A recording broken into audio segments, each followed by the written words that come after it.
What's going on, Jerome's? Beautiful Thursday. Birds are chirping and stuff. Actually, probably not because we're getting douched with snow at this moment in time. Happens. But it's time for another Vikings news dump. He sees you when you're pooping. So I don't know how this hasn't been done before. Now, I never say that I'm a creative type, but I'm really shocked that with the popularity of the General Andrew Luck, as well as apparently there's a Josh Allen like Civil War general account that's pretty big right now. How has no one, ourselves included, done a Darnold Civil War general mock-up? How's that happen? Like, because Darnold, like he's got a beautiful ginger beard, and he's just got that look, that serious look. Also, a lot of people point out that Darnold's grandpa was the Marlboro Man, like the OG Marlboro Man.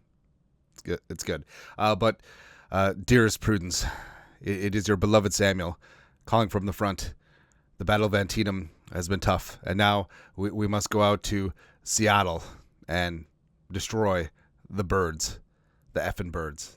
Luckily, our tactics and our leadership is solid and sound, and we will win the day. Unless the offensive line fails. I don't know. I don't know. But Lieutenant General Samuel Darnold Burnside. Kind of like it. Also, something I like is the annual holiday season fundraiser right now, currently at $52.31 as of this morning. So every dollar donated to the show this December will go to Salvation Army Twin Cities Toys for Tots. So all super chats during the live stream, Venmos, Cash Apps, various ways you guys support the show throughout the year. We love it. We're donating it. Also direct donation links to Salvation Army Twin Cities Toys for Tots. Now Toys for Tots is wrapping up since it's almost Christmas. But Hammer Salvation Army. Hit them up and shoot us an email if you guys donate directly, so we'll include it in the count. I had a couple great $500 donations, multiple ones to Toys for Tots, and also an anonymous $800 one. The Jeromes are fantastic. Love doing this time of year, and you guys have been just phenomenal, right? November food shelf, December holiday fundraiser. It's a good time to pay it forward this time of year. Love it. Something I also love. So the Winter War uniforms, I feel like generally they're pretty well received, and also the winter whiteout's been pretty fun. The Vikings been doing that for the last couple of years. I think that the winter war uniforms need to stay, so pick a home December game or January and winter warrior it, whiteout it. It'll be fun every single year. Something's also fun is that the Minnesota Fine Vikings starting to get a little bit healthier. Stephon Gilmore was listed as a full participant. Now, Wednesday, the Vikings had a walkthrough, so it's a guesstimation of participation. But Gilmore looks like he's on track to return from his minor hamstring injury suffered in the Arizona game. And it'll be good against Seattle. A bunch of talented receivers out there for the Seahawks. And Josh Oliver has been fine for the last couple weeks, which is good. A couple DNP. Fabian Moreau had a hip injury, probably because he's so old. Sunday against the Bears, Jalen Redmond checked out of the game late against Chicago in the concussion protocol. O'Connell, pretty optimistic that he'll be able to clear in time for Seattle. And Redmond, who we'll talk about here, is actually, where's Redmond? I'll just pull it up. Jalen Redmond's been a stud, man. PFF Vikes. Jalen Redmond most among defensive interiors over the past 3 weeks. 86.3 PFF grade. 3 trace and 4 tackles for loss, tied for first. Plus, he had like 2 tackles for loss back to back. A couple games ago. He's just been phenomenal. He's been rotating in, starting with Jerry Tillery, and then Tilly came out and had 2 big-time 4th down stops against Chicago. So it really is a iron sharpen iron situation, and snaps are valuable along the D-line, but I think Jalen Redmond definitely has some staying power with the Vikings. Also, Fistful Limited, Patrick Jones second, Harrison Phillips, who both were on the injury report last week. Probably just given a veteran day, taking it easy. O'Neal, who seems like he avoided major injury, returned in the Chicago game. It looks to be good to go for Seattle. Same thing, Quisenberry and Harrison Smith. Probably just a veteran precaution. But we'll see. Like Thursday, Friday, obviously the more impactful ones. What bothers the bejesus out of me is the Seattle Seahawks injury report. So I've never perused like Seattle's official injury report before, but it's like those online recipes where it's 17 high res, like 500 megabyte photos, as well as complete life story. Well, this recipe inspired me because of my great-great-grandmother who came over on the Mayflower. And also, it reminds me of my trip to Bali and blah, blah, blah, blah, blah, blah, blah. Do not care. How much brown sugar do I need? That's it, man. Or, actually, to be honest, like, barbecue recipes are the worst. Like, you would think that baking would be bad, but barbecue is just let me know. Let me know what temp it has to be at, man. Is it 225 or 250? Don't know, but... yeah, injury report, war and peace. Just tell us who practiced, who didn't. It's noteworthy. Geno, full participant. He looks good to go for Sunday. But also, I mean, that knee probably won't be 100%. So Geno's mobility, which I think is sort of underrated. He does have some solid escapability. Maybe that ain't there on Sunday. And the Seahawks offensive line. But also noteworthy, their top two running backs, Kenneth Walker III, with his calf and ankle, as well as Zach Charbonnet, second-year running back out of UCLA, popped up on the injury report with an oblique injury, both of them DNP'd. So we'll see what happens Thursday, Friday. Head coach Mike McDonald did say that they're going to try and progress Walker III on Thursday. He's missed the last two games, so I mean, if both of them miss or are limited in some capacity, that'll be big for the Vikings because at their heart, Seattle wants to run the ball, despite having Geno and the weapons as well. Plus, so one of the drawbacks about the Vikings doing so well is that they're doing so well that the national media jabroni haircuts can't deny it anymore. Right, so they have to give some modicum of respect. Stephen A. Smith, generally a hater of the Vikings. Now, Stephen A.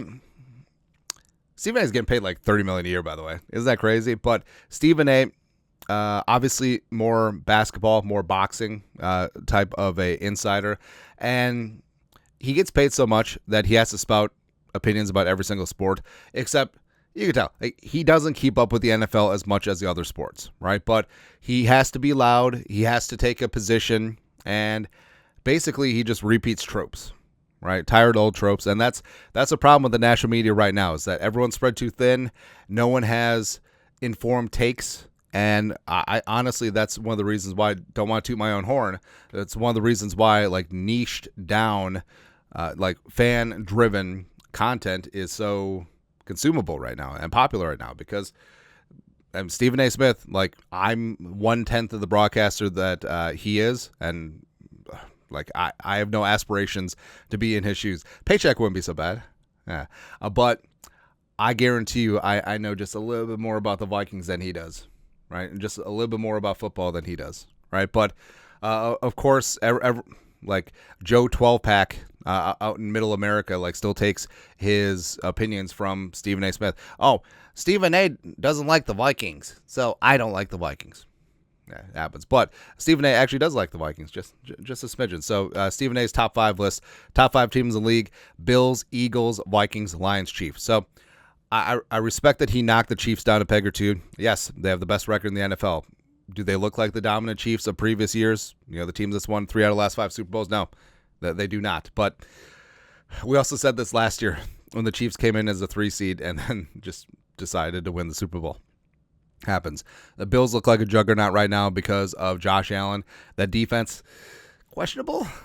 Just a little bit. Like, how do you give up back-to-back 40-point games and you win one and you were in that second one? I don't know. The Eagles right now look pretty damn good. I mean, respect, but the Vikings are going to nudge them out of the 1 seed, and the Vikings are going to take the 1 seed, and the Lions. I respect that he put the Lions below the Vikings because a lot of like the national media jabroni haircuts, the power rankings, a lot of them still assume that the Lions are the Lions. They are not. Injuries catching up. Montgomery missing time now. Ain't going to be the same. So, respect to Stephen A. there. Also respect Jonathan Greenard. So I love me some Jonathan Greenard. He's been a fantastic signing for the Vikings. I'll love Daniil forever. Daniil currently has 12 sacks, second in the league. Going to be a Pro Bowler, should get some All-Pro consideration as well. But same thing with Jonathan Greenard. And you've seen Greenard like get consistent pressure. That first step is deadly.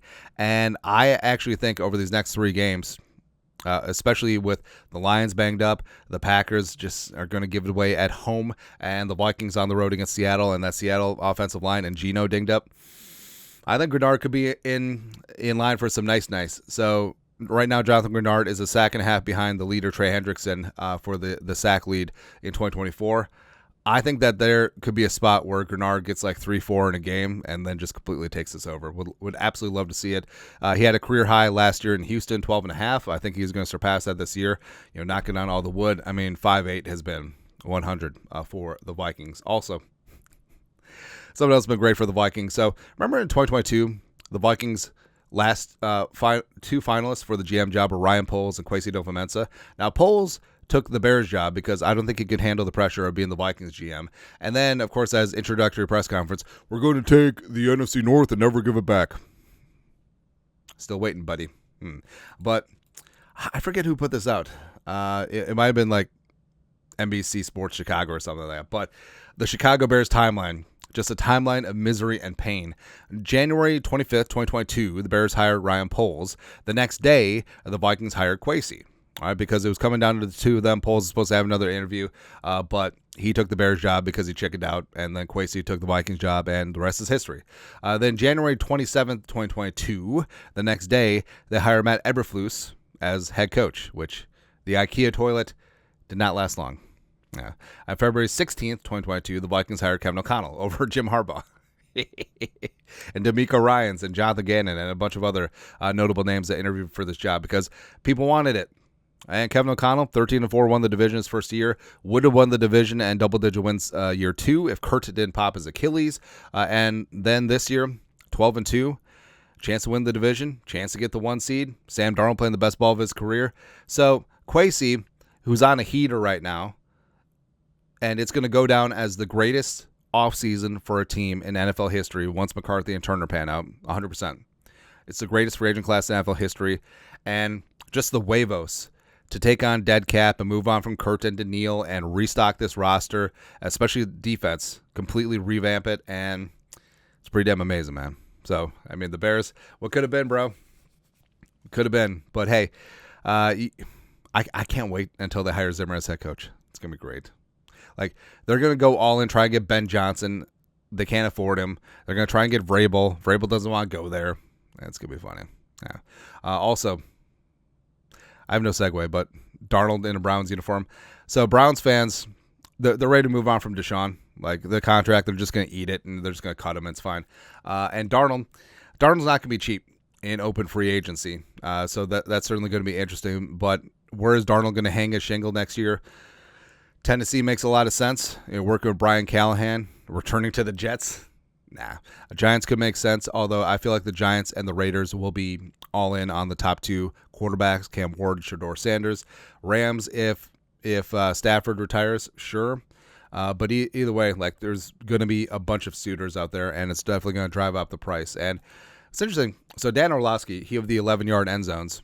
So he's been hit or miss with the Vikings so far this year, but he put out an interesting point. 2025 NFL season, rather have Purdy at $52 million, Darnold at $52+ million, Cousins at $27.5 million. Now, you're not going to trade for Cousins, so that $27.5 million number is moot. And the Falcons probably going to cut him, so then you have the whole loophole of signing him to the league minimum deal, and then the Falcons are on the hook for the rest. So that could be interesting to some teams. Not for the Vikings. F that.